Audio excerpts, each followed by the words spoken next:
And Nick Chubb, one of those two guys that was toting the ball and carrying it a lot, talked about being able to run the ball and how much it means to this offense.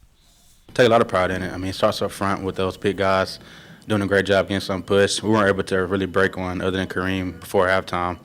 I mean, it was tough running, tough grinding. We won the game. I mean, you can't really ask for much more. The game was tight, so like you said, no mistakes. We can't afford any mistakes, and thankfully they were ones that made some crucial mistakes. Even though we couldn't capitalize on them, it still helped in the moment.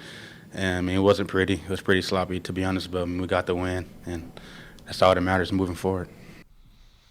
And Scott, that's even probably more demoralizing. That 184 yards wasn't, there was the run on 3rd and long that Kareem Hunt broke off. But other than that, it was probably 6, 8, 10 yards a crack where it was just like they just ran over him.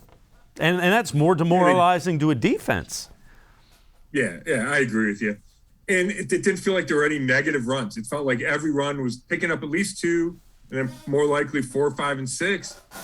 And yeah, so you're always in a good spot. You can always the play caller can run or throw, right? If it's 2nd and 4 or 5, everything's on the table. Even 3rd and 3, they're not afraid to run it.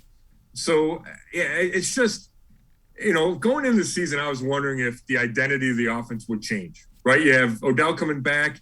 You have a more confident Baker. You have Anthony Schwartz. It just felt like there were a lot more weapons in the passing game than a year ago. But I mean, at least through 4 games, it's clear that the identity is still going to be run the ball, run the ball, run the ball. And I'm not saying there's anything wrong with it. I just think, for me, it was a question heading in the season, and it's no longer a question right now. Yeah, I would agree.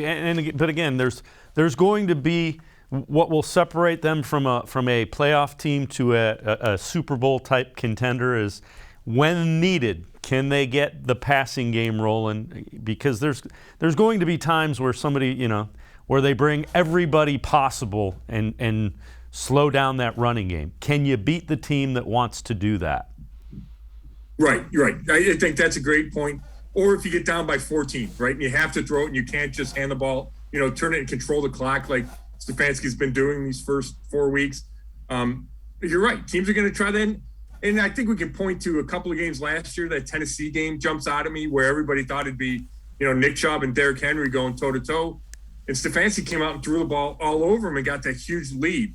And, who knows? Maybe the Chargers game is that game. Maybe Baker coming off a bad game. The Chargers will say, hey, we're going to put everybody in the box and make Baker beat him. And then maybe it will. And maybe Stefanski will anticipate that and find the right plays to get Baker in a rhythm early, get him going, and then make the Chargers adjust to that. So I think you're right about that.